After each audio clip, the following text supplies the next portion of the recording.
Welcome. Today we'll explore Rich Dad, Poor Dad. It teaches that true wealth comes from acquiring assets, not just working for money. This book isn't a financial textbook or a step-by-step guide to getting rich. Oh, then what is it?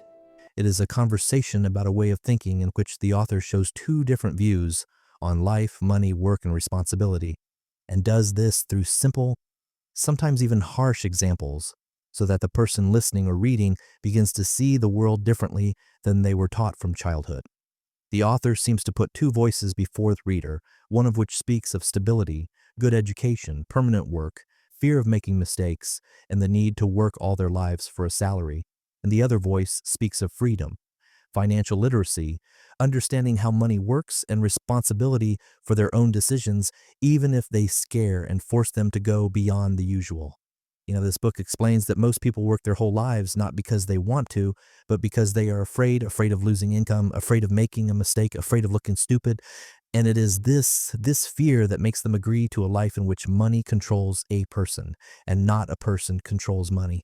The author shows that the problem is not a lack of money, but a lack of financial thinking, because people can earn more but remain poor if they do not understand the difference between what fills their lives with freedom and what gradually sucks time, energy, and strength out of them. This book constantly sounds the idea that assets are not what looks expensive or prestigious, but what works for you even when you sleep, while liabilities may look beautiful and status-based, but year after year, they take money from you and tie you to an endless pursuit of new income. The author deliberately exaggerates, simplifies, and exacerbates because his goal is not to give an accurate financial model, but to shift the focus of a person's attention from the issue of survival to the issue of building a system that is able to support life without constant struggle.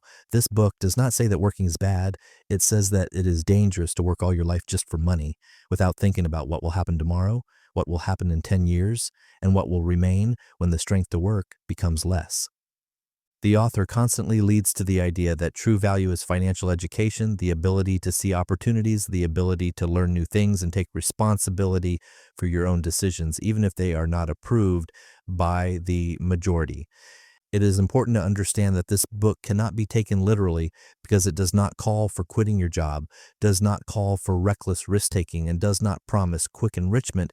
Instead, it suggests looking at money as a tool, not as the meaning of life, and to start asking questions that previously seemed uncomfortable or even forbidden.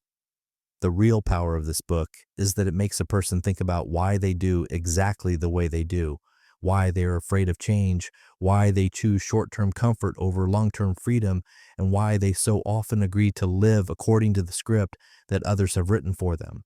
The author seems to be saying that if you spend your whole life exchanging your time for money without creating anything that works, without your constant participation, you will remain in a wheel that spins faster every year but does not lead anywhere.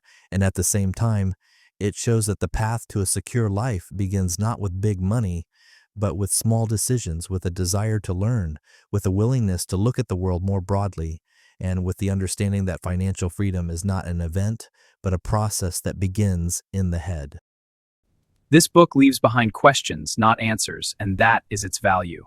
Because it does not try to make a person rich in a week, but tries to make him vulnerable to poverty for life.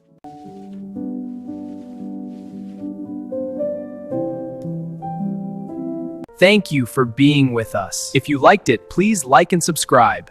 See you later.